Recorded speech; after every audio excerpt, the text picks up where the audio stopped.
Hello friend, आप सभी का स्वागत है विजीत स्टडी पॉइंट चैनल में। आज की इस वीडियो में सीटेट सितंबर 2026 एग्जाम के लिए बाल विकास और शिक्षा शास्त्र की क्लास करने वाले हैं। तो वीडियो को शुरू से लेकर अंत तक देखिएगा। चैनल पर नए चैनल को सब्सक्राइब कर लीजिएगा। पीडीएफ के लिए Vijit study point Telegram channel को ज्वाइन कर लीजिएगा। आज की क्लास में हम सीडीपी के 30 प्रश्न करने वाले हैं। अगर इन 30 प्रश्नों में से आपके 20 प्लस प्रश्न बिल्कुल सही होते हैं तो आप सीटेट एग्ज़ाम को काफ़ी अच्छे स्कोर से पास कर सकते हैं। सीटेट एग्ज़ाम आपका 5-6 सितंबर को होने वाला है। सीटेट एग्ज़ाम में आप लोग देखेंगे टोटल 150 प्रश्न पूछा जाता है। 150 नंबर का आपका एग्जाम होगा। पासिंग मार्क आपका 90 नंबर है। सीटेट की सबसे अच्छी बात है कि प्रीवियस ईयर क्वेश्चन पेपर से लगभग 100 से 110 प्रश्न पूछा जाता है। चाहे आपका कोई सब्जेक्ट हो, सीडीपी है, सीडीपी में आप देखेंगे 30 प्रश्न आएगा। 30 में देखेंगे 20 से 22 प्रीवियस ईयर पेपर से ही देखने को मिल जाएगा।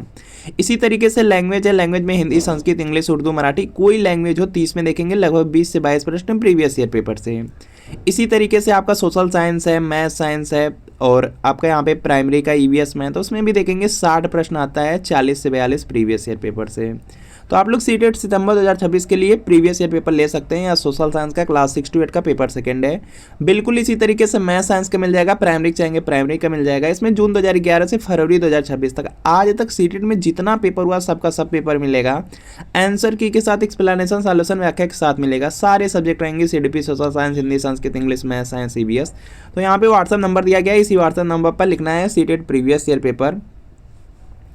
आपको लिखना है सोशल साइंस या मैथ साइंस या प्राइमरी लेकर के मैसेज करना है। जैसे मैसेज करेंगे रिप्लाई किया जाएगा। मात्र 30 रुपये की पेमेंट है। जैसे 30 रुपये की पेमेंट करेंगे तुरंत प्रीवियस ईयर पेपर सेंड कर दिया जाएगा। तो इस व्हाट्सएप नंबर पे मैसेज जरूर कर लीजिए। चलिए क्लास को कंटिन्यू करते हैं और आज की क्लास में बहुत ज़्यादा इंपॉर्टेंट प्रश्न है। तो सबसे पहला आपका यहाँ पे प्रश्न दिया गया है, अधिगम में यहाँ पे खाली स्थान दिया गया है, ने प्रभाव का नियम दिया था। तो इसका देखिए आपको सही जवाब बताना है। सभी लोग प्रयास करेंगे और राइट आंसर करेंगे। 4 ऑप्शन है, पावलोव, स्किनर, वाटसन और थॉर्नडाइक। तो यहाँ पे जो थॉर्नडाइक थे, थॉर्नडाइक ने अधिगम या जो सीखना होता है उसके मुख्य 3 नियम दिए थे। थॉर्नडाइक ने यहाँ पे जो सीखना होता है या जो अधिगम होता है उसके 3 नियम दिए थे। 3 नियम में उन्होंने पहला दिया था तत्परता का नियम, दूसरा उन्होंने दिया था प्रभाव का नियम और तीसरा दिया था उन्होंने अभ्यास का नियम। तो इसी में से देखेंगे यहाँ पे प्रभाव वाला जो नियम है वह दिया गया है। यहाँ पे दिया गया प्रभाव का नियम दिया है। तो किसने दिया है? थॉर्नडाइक ने दिया है। तो यहाँ पे डी वाला आपका क्या होगा? बिल्कुल राइट आंसर हो जाएगा। अगला प्रश्न है कि नैतिक विकास का सिद्धांत किसके द्वारा प्रतिपादित किया गया था? सीटेट एग्जाम का कोई प्रीवियस ईयर क्वेश्चन पेपर देख लीजिए, कोई ईयर देख लीजिए, हमेशा एक प्रश्न आपका इस टॉपिक से पूछा जाता है, नैतिक विकास के सिद्धांत से रिलेटेड। बिल्कुल फिक्स है। तो नैतिक विकास का सिद्धांत किसके द्वारा प्रतिपादित किया गया था?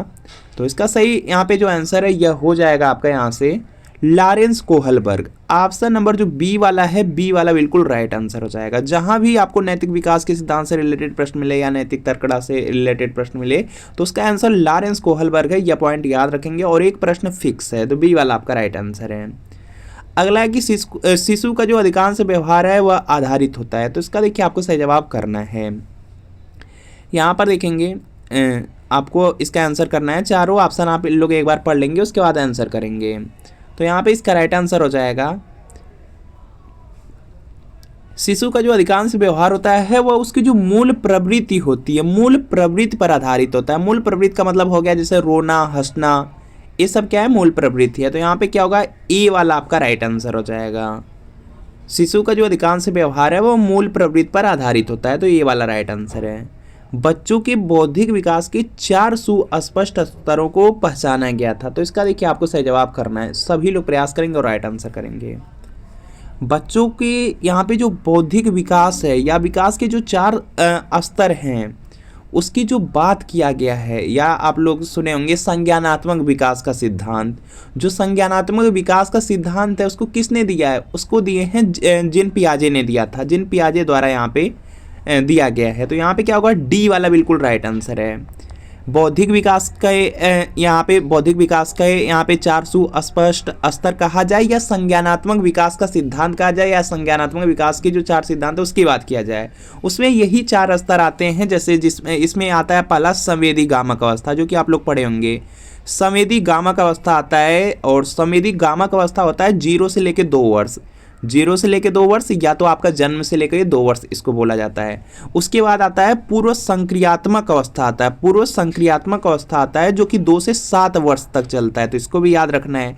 तीसरा इसमें जो स्तर आता है यह आता है मूर्त संक्रियात्मक अवस्था। मूर्त संक्रियात्मक अवस्था होता है 7 से लेकर 11 वर्ष की आयु होती है, तो इसको याद रखेंगे। चौथा होता है आपका औपचारिक संक्रियात्मक अवस्था है, और जो औपचारिक संक्रियात्मक अवस्था है यह चलती है आपकी 11 से लेकर 15 वर्ष तक। तो यहाँ से जो यह समय है यह भी आपसे पूछा जा सकता है, तो इसको भी आपको याद रखना है। तो यहाँ पे डी वाला राइट आंसर है। निम्नलिखित में से कौन सी एक बालक की मनोगत्यात्मक गतिविधि नहीं होती है, तो इसका देखिए आपको सही जवाब करना है। देखिए यहाँ पे क्या दिया गया, ध्यान से देखेंगे। यहाँ पे मनोगत्यात्मक यहाँ पे गतिविधि यहाँ पे नहीं है, तो यहाँ पर हो जाएगा। देखिए जो मनोगत्यात्मक गतिविधि होती है उसमें क्या होता है, जो आपकी पेशी होती है, जो पेशी होती है वह क्या होती है, उसका यहाँ पे उसका संचालन होता है। मनोगत्यात्मक जो गतिविधि होती है उसमें देखेंगे जो पेशी होती है हमारे यहाँ पे, जो मांसपेशी होती है उसका क्या होता है, संचालन होता है। तो यहाँ पर देखेंगे ध्यान से, खेलेंगे तो उसमें जो आपकी पेशियां हैं वह काम करती हैं, लिखेंगे उसमें आपकी पेशियां काम करेंगी, गेंद फेंकेंगे उसमें भी आपकी पेशी का संचालन होगा, पेशी आपकी काम करेगी। तो ये तो 3 हो जा रहा है, लेकिन कौन सा नहीं हो रहा है, तो सोचना आपका मनोगत्यात्मक गतिविधि नहीं है क्योंकि इसमें पेशी का संचालन नहीं होता है। तो यहाँ पे क्या होगा, डी वाला आपका राइट आंसर होगा, सोचना इसका राइट आंसर है। मानवतावाद के अनुसार अधिगम का उद्देश्य क्या है, तो इसका देखिए आपको सही जवाब बताना है। मानवतावाद के अनुसार जो अधिगम है उसका उद्देश्य क्या है, इसका आपको सही जवाब करना है। सब लोग प्रयास करेंगे और राइट आंसर करेंगे। मानवतावाद के अनुसार अधिगम का उद्देश्य हो जाएगा कि किसी की क्षमता को पूरा करने के लिए, जो यहाँ पे बी वाला दिया गया है, बी वाला आपका बिल्कुल राइट आंसर हो जाएगा। इसके बाद देखेंगे नेक्स्ट प्रश्न आपका दिया गया है यहाँ पे, पूर्व अनुभव के आधार पर संवेदना को अर्थ प्रदान करना कहलाता है, तो इसका देखिए आपको सही जवाब करना है। पूर्व अनुभव के आधार पर जो संवेदना है, संवेदना को अर्थ प्रदान करना प्रत्यक्षीकरण कहलाता है, तो यहाँ पे क्या होगा, बी वाला आपका बिल्कुल यहाँ पे राइट आंसर हो जाएगा। यहाँ पे क्या होगा, बी वाला आपका बिल्कुल यहाँ पे राइट आंसर हो जाएगा। इसके बाद देखते हैं नेक्स्ट प्रश्न आपका दिया गया है, अधिगम का परिणाम है, तो इसका देखिए आपको सही जवाब करना है, और यहाँ पे इसका राइट आंसर हो जाएगा। अधिगम का जो परिणाम होता है वह रूपांतरण और विकास होता है, तो यहाँ पे क्या होगा, डी वाला आपका बिल्कुल राइट आंसर हो जाएगा। डी वाला क्या होगा, राइट आंसर हो जाएगा। इसके बाद देखेंगे नेक्स्ट प्रश्न है कि निम्नलिखित में से कौन विद्यार्थियों के बीच सार्थक सीखने को बढ़ावा नहीं देता है, तो इसका देखिए आपको सही जवाब बताना है। तो यहाँ पे दिया गया है, यहाँ पे अन्वेषण दिया गया है जो कि विद्यार्थियों के बीच सार्थक सीखने को बढ़ावा देता है। अन्वेषण के माध्यम से यहाँ पे सार्थक सीखते हैं, अधिसंज्ञान के माध्यम से भी सीखते हैं, बातचीत या अंतःक्रिया के माध्यम से भी सार्थक सीखने को बढ़ावा मिलता है। लेकिन अगर निष्क्रिय अवलोकन किया जाए तो वहाँ पे जो सार्थक सीखना होता है उसको बढ़ावा नहीं मिल पाएगा, तो यहाँ पे क्या होगा, डी वाला आपका राइट आंसर होगा। अगला है, पावलोव की प्राचीन अनुबंधन में प्राथमिक रुचि अनुसंधान वाले कुत्तों में यहाँ पे खालिस्तान दिया गया को देखकर लार स्राव करने से उद्दीप्त हुई, तो इसका देखिए आपको सही जवाब बताना है। तो यहाँ पे इसका राइट आंसर होगा, भोजन की तस्करी को देख करके लार स्रावित हुई थी, तो यहाँ पे क्या होगा, डी वाला आपका राइट आंसर होगा। यहाँ पे डी वाला राइट आंसर है, याद रखेंगे। पावलोव ने यहाँ पे शास्त्रीय अनुबंधन सिद्धांत दिया था, और इनका जो प्रयोग है वह कुत्ते पर हुआ था, यह पॉइंट याद रखेंगे। यहाँ से प्रश्न पूछा जा सकता है, एक बच्चे को सहारा देने की मात्रा एवं प्रकार में परिवर्तन इस बात पर निर्भर करता है, तो इसका देखिए आपको सही जवाब करना है, और यहाँ पे इसका राइट आंसर होगा बच्चे के निष्पादन का स्तर जो होता है उस पर, तो यहाँ पे डी वाला आपका राइट आंसर होगा। कच्चा कच का वातावरण होना चाहिए, तो इसका देखिए आपको सही जवाब बताना है। तो यहाँ पे इसका राइट आंसर होगा मित्रतापूर्ण होना चाहिए। कच्चा कच का जो वातावरण है वह मित्रतापूर्ण होना चाहिए, तो यहाँ पे क्या होगा, डी वाला आपका राइट आंसर हो जाएगा। अगला प्रश्न है कि निम्नलिखित में से पारस्परिक सहयोग इसमें अधिक पाया जाता है, तो इसका देखिए आपको सही जवाब करना है। देखिए जो पारस्परिक सहयोग है, पारस्परिक सहयोग हो गया या पारस्परिक सहयोग की जो भावना है वह टीम में ही अधिक पाई जाएगी, तो यहाँ पे क्या होगा, बी वाला आपका बिल्कुल राइट आंसर हो जाएगा। बी वाला आपका राइट आंसर होगा। विस्मृति कम करने का उपाय है, तो इसका देखिए आपको सही जवाब बताना है। विस्मृति का मतलब क्या होता है, विस्मृति का मतलब होता है कि कोई चीज़ आप भूल जा रहे हैं। विस्मृति का मतलब होता है भूलना।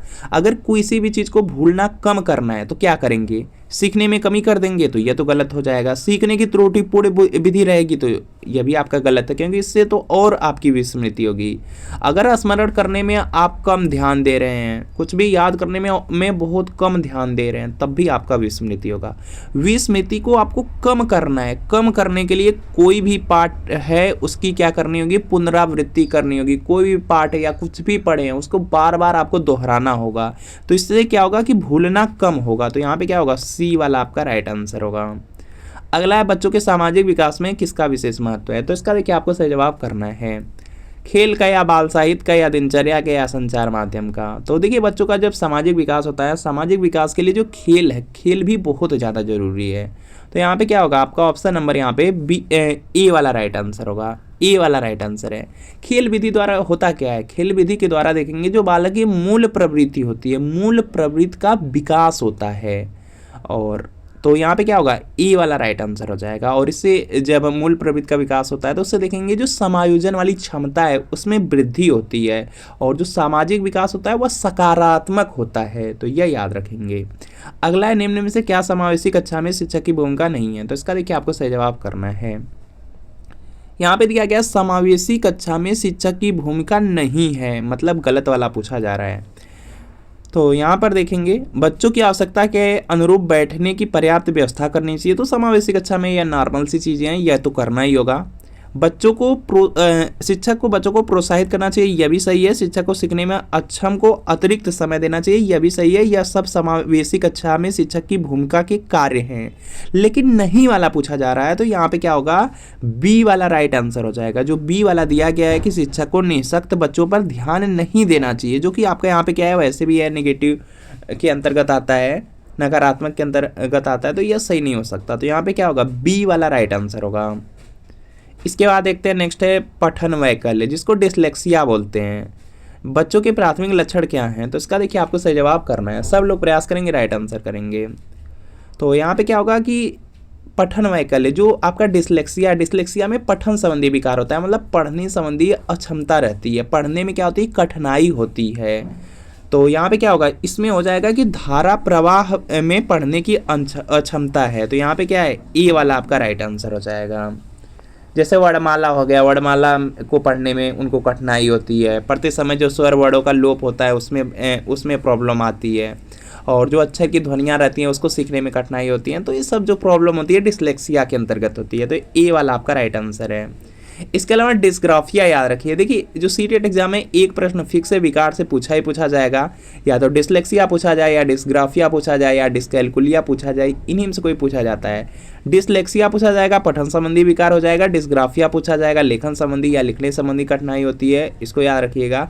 डिस्कैलकुलिया पूछ दिया जाता है तो गणना संबंधी विकार रहता है, मतलब कठिनाई होती है, तो याद रख लेंगे। इन्हीं में से कोई प्रश्न पूछा जाता है। अगला है संवेग शब्द का शाब्दिक अर्थ है। तो इसका देखिए आपको सही जवाब बताना है। संवेग शब्द का जो शाब्दिक अर्थ है वह उत्तेजना या भाव में जो उथल पुथल होता है उसको कहा जाता है। तो सी वाला आपका राइट आंसर होगा। निम्नलिखित में से कौन सी बहिर्मुखी व्यक्तित्व के बारे में व्यक्तिगत विशेषता पाई जाती है। तो इसका देखिए आपको सही जवाब बताना है। तो यहाँ पे इसका राइट आंसर होगा समाज केंद्रिकता, जो कि बी में दिया गया, बी वाला आपका राइट आंसर होगा। विभेदक परीक्षण का उपयोग किस मनोवैज्ञानिक ने भारतीय अनुकूलन के अनुसार विकसित किया है। तो इसका देखिए आपको सही जवाब बताना है। और यहाँ पे इसका राइट आंसर होगा जे.एम. ओझा थे, उन्होंने ही बताया था। तो यहाँ पे डी वाला आपका राइट आंसर होगा। इसके बाद देखेंगे नेक्स्ट प्रश्न आपका दिया गया है यहाँ पे, पाठ योजना में छात्र के पूर्व अधिगम से संबंधित है। तो इसका देखिए आपको सही जवाब करना है। सभी लोग प्रयास करेंगे और राइट आंसर करेंगे आप लोग। तो यहाँ पर देखेंगे आप लोग जब यहाँ पे लेसन प्लान बनाते होंगे तो उसी समय आया होगा, और उसी समय आता है कि जब भी आप लोग पाठ्य योजना का मतलब होता है लेसन प्लान। लेसन प्लान बनाते समय छात्र के जो पूर्व अधिगम रहते हैं, मतलब उससे संबंधित क्या होता है, उससे संबंधित आप प्रस्तावना प्रश्न करते हैं, जिसमें जो भी अध्यापक विद्यार्थी होते हैं वह क्या करते हैं, बच्चों से 5 से 6 प्रश्न करते हैं, और जो 5 से 6 प्रश्न करते हैं वो उनके पूर्व अधिगम से, मतलब जो पहले सीखे हैं उसके अनुसार वह प्रश्न होते हैं। तो उसी की बात किया जा रहा है। तो यहाँ पे क्या होगा, बी वाला आपका बिल्कुल राइट आंसर होगा। अगला बाल विकास का अध्ययन क्षेत्र है। तो इसका देखिए आपको सही जवाब बताना है। बाल विकास की विभिन्न अवस्थाओं का अध्ययन होता है, तो बिल्कुल सही है। बाल विकास में क्या होता है, बाल विकास में जो बाल विकास होता है उसी की विभिन्न जो अवस्थाएं होती हैं उसका अध्ययन किया जाता है, यह तो आपका बिल्कुल सही है। उसके बाद दिया गया वातावरण का बाल विकास पर पड़ने वाले प्रभावों का अध्ययन होता है, यह भी सही है। वातावरण का क्या प्रभाव बाल विकास पर पड़ता है, इसका अध्ययन आपका बाल विकास के अंतर्गत होता है, यह भी सही है। वैयक्तिक जो विभिन्नताएं होती हैं उसका भी अध्ययन बाल विकास के अंतर्गत होता है। तो ये सब जो कार्य हैं, ये सब जो क्षेत्र है, यह सब बाल विकास के अंतर्गत है। तो यहाँ पे डी वाला आपका बिल्कुल राइट आंसर होगा। अगला, सीखने में प्रयास व भूल के सिद्धांत का प्रतिपादन किसने किया, बहुत ज़्यादा फेमस, यहाँ से प्रश्न पूछा जा सकता है और यहाँ पे इसका राइट आंसर हो जाएगा। आपको भी पता है कि प्रयास व भूल, या यह भी लिखा रहता है बहुत बार कि प्रयास व त्रुटि का जो सिद्धांत है उसका प्रतिपादन किसने किया, तो यहाँ पे इसका राइट आंसर का थांडाइक ने किया है, थांडाइक ने किया है। तो यहाँ पे क्या होगा आपका ऑप्शन नंबर सी वाला आपका बिल्कुल राइट आंसर हो जाएगा। इसके अलावा बहुत सारे प्रश्न हैं जो आपके एग्जाम में पूछे जा सकते हैं, जैसे कोहलर ने सूझ या अंतर्दृष्टि का सिद्धांत दिया था, तो इसको याद रख लीजिएगा। पावलोव ने शास्त्रीय अनुबंधन का सिद्धांत दिया था, तो इसको याद रखना है आपको। तो इस तरह से प्रश्न आपके एग्जाम में पूछे जाते हैं। तो यहाँ पे क्या है, सी वाला राइट आंसर है। समावेशी कक्षा में किस प्रकार के छात्र शामिल होते हैं, तो इसका देखिए आपको सही जवाब बताना है। तो यहाँ पे इसका देखिए, जो समावेशी कक्षा है उसमें सब प्रकार के बच्चे आ जाएंगे, चाहे वो किसी भी पृष्ठभूमि को, किसी तरीके के बच्चे हों, सब बच्चों को एक साथ लेकर के चला जाता है समावेशी कक्षा में। तो इसमें जो सामान्य बच्चा रहेगा वह भी आएगा, और विशिष्ट जो छात्र होते हैं, विशिष्ट छात्र का मतलब होता है या तो बहुत यहाँ पे पढ़ने में अच्छा हो, या बहुत ज़्यादा बेकार हो, या कोई भी विकलांगता, ये सब बच्चे विशिष्ट छात्र के अंतर्गत आ जाते हैं। तो यहाँ पे क्या होगा, इसमें सामान्य बच्चे भी आएंगे, विशिष्ट छात्र भी आएंगे। तो यहाँ पे क्या होगा, आपका ऑप्शन नंबर बी वाला बिल्कुल राइट आंसर होगा, इंपॉर्टेंट है, याद रखना है। अगला देखेंगे, प्रश्न आपका दिया गया है यहाँ पे कि मॉरिसन ने बौद्ध स्तर के शिक्षण प्रतिमान में 5 पदों का वर्णन किया है, वे कौन कौन से हैं, तो इसका देखिए आपको सही जवाब करना है। तो इसमें देखेंगे आपका है, यहाँ पे देखेंगे, इसमें देखेंगे यहाँ पे दिया गया होगा आपको कूट के माध्यम से यहाँ पे आपको लगाना है, इसका सही क्रम लगाना है। तो चलिए देखते हैं। तो सबसे पहले आपका यहाँ पे खोज हो जाएगा, खोज या अन्वेषण दोनों सेम है, खोज लिखा रहे या अन्वेषण। तो सबसे पहले यहाँ पर देखेंगे जो कूट बनेगा उसमें 2 लिख करके आएगा। उसके बाद देखेंगे प्रस्तुतिकरण होता है, जिसको प्रेजेंटेशन बोलते हैं, प्रेजेंटेशन। तो यहाँ पे प्रस्तुतिकरण दिया गया है, तो प्रस्तुतिकरण 1 में दिया गया है, तो यहाँ पे 1 लिख लीजिएगा, प्रस्तुतिकरण। इसके बाद देखेंगे प्रस्तुतिकरण हो गया, उसके बाद होता है आत्मीकरण होता है, और आत्मीकरण चौथे पे दिया गया है, तो यहाँ पे 4 लिख लेंगे, और यहाँ पे क्या लिखेंगे, आत्मीकरण लिख लेंगे। इसके बाद देखेंगे आत्मीकरण हो गया, उसके बाद होता है संगठन, संगठन या व्यवस्था, दोनों में से कोई लिखा रहता है, तो यहाँ पे कोई एक लिख लीजिएगा, यहाँ पे संगठन लिख लेते हैं, संगठन हो जाएगा। इसके बाद देखेंगे एक आता है वाचन या अभिव्यक्तिकरण लिखा रहता है, तो यहाँ पे वाचन कर लीजिए, जो वाचन होगा वह होगा 5वें नंबर पे। तो क्रम आपका क्या बना, जो कूट बना 2 1 4 3 5 का बना, 2 1 4 3 5। तो देखेंगे किस ऑप्शन में है, 2 1 4 3 5, 2 1 4 3 5 जो कि दिया गया है बी वाले में, तो बी वाला राइट आंसर है। इस तरह से आपको करना रहता है। निम्न में से कौन तरल क्रिस्टली बुद्धि के प्रतिमान के प्रतिपादक थे, तो इसका देखिए आपको सही जवाब बताना है। तो यहाँ पे जो तरल क्रिस्टली बुद्धि है, इसके जो प्रतिमान के प्रतिपादक हैं वह कैटेल हैं, तो यहाँ पे क्या होगा, सी वाला आपका राइट आंसर होगा। अभी प्रेरणा के स्रोत कौन कौन से हैं, तो इसका देखिए आपको सही जवाब करना है। तो यहाँ पे इसका राइट आंसर होगा आवश्यकता हो जाएगी, अभिप्रेरणा के जो स्रोत हैं उसमें क्या होगा, आवश्यकता होगी। तो यहाँ पे क्या है आपका ऑप्शन नंबर जो ए वाला है। देखिए जो अभिप्रेरणा का मतलब क्या होता है, मोटिवेशन। मोटिवेशन की ज़रूरत क्या है कि आपकी कोई किसी चीज़ की आवश्यकता है, जैसे इस समय आपकी क्या ज़रूरत है, इस समय आपको ज़रूरत है गवर्नमेंट जॉब की, टीचर आप बनना चाहते हैं, सरकारी आप टीचर बनना चाहते हैं, तो इसी के लिए तो आप यहाँ पे जो सीटेट का एग्ज़ाम इसको देंगे, आपको ज़रूरत है गवर्नमेंट टीचर बनने की, इसी के लिए आप सीटेट एग्ज़ाम दे रहे हैं। उसके बाद आपको पता है कि हमें आवश्यकता है सीटेट एग्ज़ाम को पास करने की, उसके बाद जो भी मेंस के एग्ज़ाम होते हैं उसको पास करेंगे, उसके बाद हम गवर्नमेंट टीचर बनेंगे। तो यही है आपका यहाँ पे कि जो मोटिवेशन होता है या जो अभिप्रेरणा है उसका जो स्रोत क्या है कि आपको आवश्यकता है। तो यहाँ पे क्या होगा, आपका ऑप्शन नंबर जो ए वाला दिया गया है यह राइट आंसर है। अगला प्रश्न है यहाँ पे खालिस्तान दिया गया है के अनुसार बालक का विकास आनुवंशिकता तथा वातावरण का गुणनफल है, तो इसका देखिए आपको सही जवाब करना है, और यहाँ पे इसका राइट आंसर हो जाएगा वुडवर्थ ने कहा था। वुडवर्थ जो थे उन्होंने कहा कि बालक का जो विकास है वह आनुवंशिकता और जो वातावरण है इनका गुणनफल होता है। तो इसको याद रख लीजिएगा, डिफिनीशन है, याद रख लीजिए। तो यहाँ पे क्या है, ए वाला आपका राइट आंसर होगा। शिक्षक द्वारा कक्षा में डांट पड़ने पर छात्र यदि घर आकर अपनी छोटी बहन पर गुस्सा इजहार करता है तो यह किसका उदाहरण बनता है। तो इसका देखिए आपको सही जवाब करना है। तो ये देखेंगे विस्थापन के अंतर्गत आ जाता है। विस्थापन के अंतर्गत आ जाता है कि बालक अपना जो गुस्सा है या कोई संवेग की प्रतिक्रिया है उसको किसी अन्य पर विस्थापित कर रहा है, तो उसको विस्थापन बोलते हैं। गुस्सा कहीं और का है, निकाल कहीं और रहा है, तो यहाँ पे क्या है, ए वाला आपका राइट आंसर होगा। इसके बाद देखेंगे नेक्स्ट प्रश्न है कि निम्न में से कौन सी कक्षा शिक्षण में जनतांत्रिक शिक्षण नीति नहीं है। तो इसका देखिए आपको सही जवाब बताना है और यहाँ पे इसका राइट आंसर हो जाएगा। देखिए आपसे कहा क्या गया है, जनतांत्रिक शिक्षण नीति नहीं है। तो जनतांत्रिक शिक्षण नीति में क्या होता है कि आपको पूरा मौका मिलता है जैसे अन्वेषण करने का, योजना करने का या मस्तिष्क उद्वेलन का, लेकिन इसमें व्याख्यान नहीं होता। तो यहाँ पे क्या होगा, बी वाला आपका राइट आंसर हो जाएगा। तो फ्रेंड आपको बताना है कि इन 20 प्रश्नों में कितने प्रश्न बिल्कुल सही हुए, कमेंट जरूर करिए। अगर वीडियो अच्छा लगा वो वीडियो को लाइक करना है, चैनल पर नए चैनल को सब्सक्राइब करना है। और अगर आप सीटेट एग्जाम की तैयारी कर रहे हैं तो प्रीवियस ईयर पेपर आप लोग जरूर लेकर के पढ़िए। यह सोशल साइंस का क्लास 6 to 8 का पेपर सेकंड है। और इसी तरीके से मैथ साइंस का मिल जाएगा, प्राइमरी चाहेंगे प्राइमरी मिल जाएगा, जून 2011 से फरवरी 2026 तक आज तक सीटेट में जितना पेपर हुआ सब मिल जाएगा। और इसमें सभी सब्जेक्ट रहेंगे। तो यहाँ पे व्हाट्सएप नंबर दिया गया है, इसी व्हाट्सएप नंबर पे तुरंत लिखना है CTET previous year paper social science या मैथ साइंस या प्राइमरी करके मैसेज कर लीजिए। जैसे मैसेज करेंगे रिप्लाई किया जाएगा, मात्र 30 की पेमेंट है। जैसे पेमेंट करेंगे तुरंत प्रीवियस ईयर पेपर सेंड कर दिया जाएगा। तो व्हाट्सएप पे एक बार मैसेज करके प्रीवियस ईयर पेपर लेकर के जरूर पढ़ लीजिए एग्जाम से।